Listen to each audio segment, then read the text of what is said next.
Now, what is the greatest threat to the world according to Americans?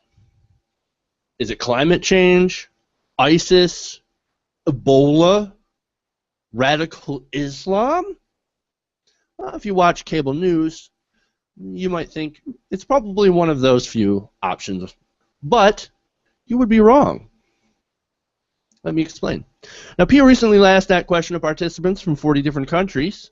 Now, in the interest of time, we're going to go to the Americans. Yes, we're being Amerocentrics, and because that's just the way we roll.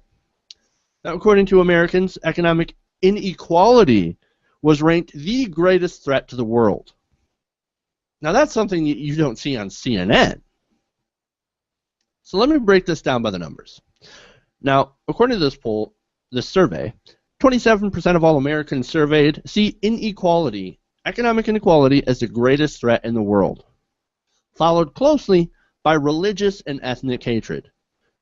That's about 24%. So 24% of Americans surveyed see religious and ethnic hatred as the greatest threat to the world.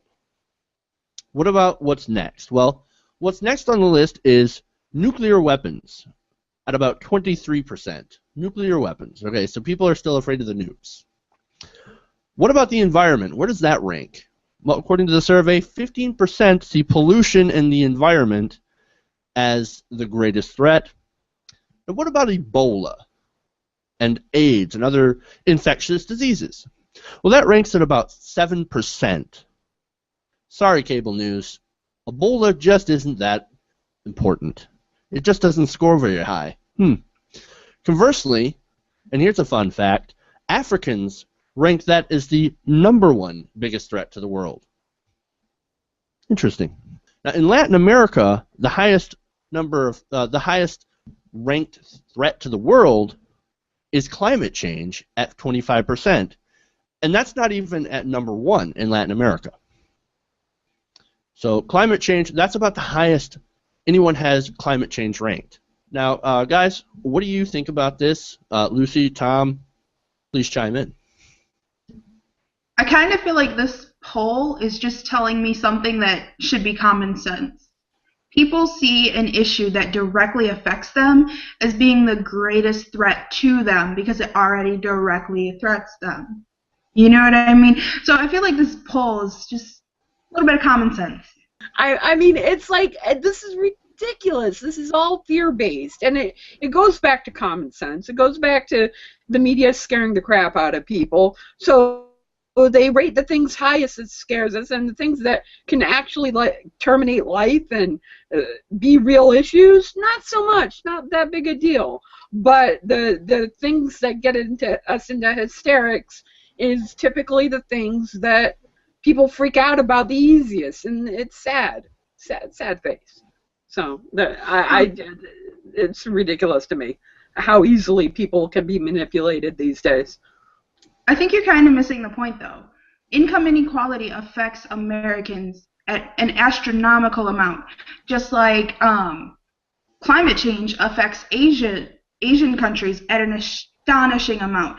And and Ebola is like huge in Africa right now because it affects them the most. That's why they're most worried about those things. Like what it is, it's just pointing out the obvious. What already affects us scares us and makes us believe it's going to ruin the entire world. It's just a common sense poll, like. Right. It definitely makes sense that regional problems for everyone rank the highest. It scores the highest because they see the problem right in front of them.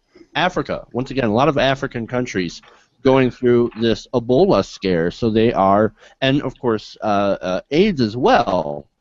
Of course, they're going to rank these high. I mean, Uganda, for example, Uganda is 44% see AIDS and other diseases as the highest, this is the biggest threat to the world because they're going through that. Another thing that makes sense about this is when you talk about pollution in the environment, and I've got the graph here of all the 40 different countries. I'm just going to read off of that. A lot of the countries that are South American, that are Latin American countries, care more about pollution in the environment, and you see some of these island nations as well, putting that as one of the highest if not the highest thing, because those are the places that are going to be directly affected by climate change. It's not America that's going to be hit hardest. It is the places that are generally poorer that are going to be ravaged by, things like rising sea level and, droughts and stuff like that. Stuff that they can't afford to mitigate. Not as much as we can. Because we can handle climate change a lot better than Peru. But can you say that we can't handle it either? Because, I mean, if you look at New Orleans, even after Katrina... It will be quite expensive, and it all depends on how bad we let it get before we actually do something.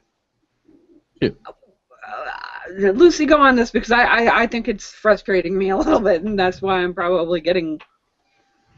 I mean, I think you're just letting your emotions take over like a typical libtard. Well, yeah, there's that. It's just a common sense poll pointing out that, hey, if it's already affecting us, we think it's affecting the whole world, because every area of the world is kind of egocentric. You know what I mean? Like, oh, if income inequality is affecting the United States of America, it's definitely going to affect everybody else. Just like in Asia. If pollution is affecting us here in Asia, that whole world... going down.